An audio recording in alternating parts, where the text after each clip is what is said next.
that movie, I don't know which Mission Impossible it was. For me personally, that movie was so incredibly boring. I actually fell asleep.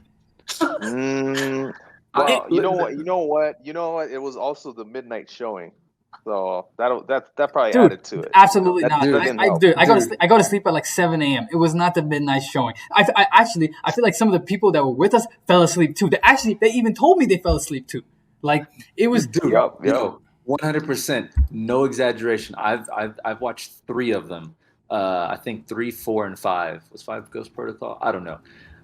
I watched all of them in the theaters. They're the only ones that I knock out to, and I can watch 4 hour long documentaries with no problem. Dude, these movies are so.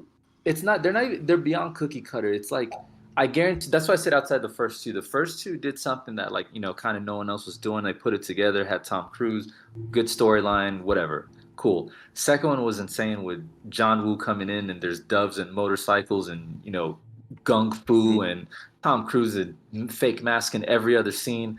It's wild shit. No one forget like even if people hate the second one Right. because they don't declare it a Mission Impossible movie, Right. they still remember it because it was just wacky.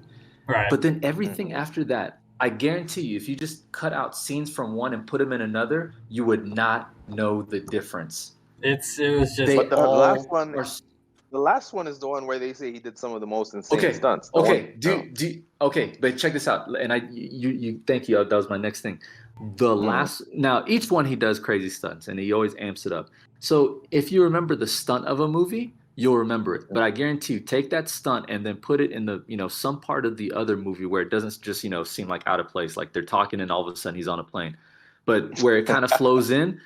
I yeah. guarantee you can chop it. Those movies are very modular. It's like Lego pieces. You Mm, can put them together however you want. And that's why, B, you're not the first person to tell me this. thank People God. won't admit it. Thank God. Mission Impossible, dude, like there are movies that know how to do dialogue well where they're captivating. All they're doing is talking and you don't fall asleep. Mission Impossible movies make me fall asleep. That's And it, I don't know why.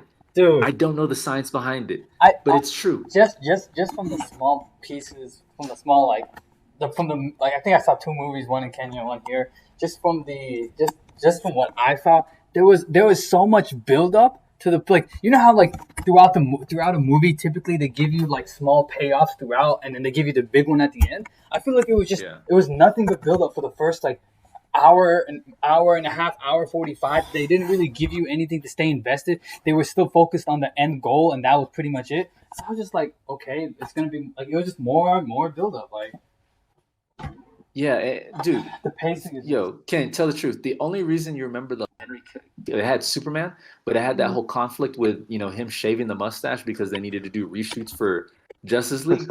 Outside of that, no one recalls that movie, dude. Shit just happened. Now there was that one dope ass bathroom action scene where it was him and yeah. Superman versus the Asian dude. That's one of the dopest Yep. scenes ever. But Hmm. so you remember scenes like that, but I guarantee you, if you take that out, put it in the middle of the fourth one, you'd be like, oh shit, yeah, I remember that was a good scene in this movie. okay. They all the same. They all. I'm just gonna say it. Yeah, The Mission Impossible is the Walmart version of John Wick. yeah. Oh man, I'm That's okay with the insult just because of how cold John Wick is, but man, it almost feels like it's different. It's different, types of movies, but I thought that Styles. different Hmm. styles, different types. Yeah. they're action movies predominantly focused on like cool like graphics of like explosions and whatnot. So for me, it's just like ain't my cup. But Mission Impossible has the stories are all about double, triple crosses Yeah. and But keeping how you did they guessing make till that the so end. boring, bro? They make it so boring. And I wish I was or I wish I knew enough about screenwriting and all that sort of Um, stuff to explain. Dude, I'm telling you, I will watch these long ass movies. I'll watch Abraham Lincoln and be fine with it and like, no, this movie is dope. I'll watch who's that dude that creates these long ass movies like The Hateful Eight and dude, we'll play Quentin really, Tarantino. dude, Yeah. we'll play really long sessions of Telltale games. Oh yeah, where they're just talking. And it's like they know how to make it captivating. And something about Mission Impossible just seems boring in a topic that should be very captivating. No, man, You're right. it's just a comparison. Like I always forget those movies, but it like a few years from now, I'll still be able to recall like the scenes from Space Jam 2 type stuff.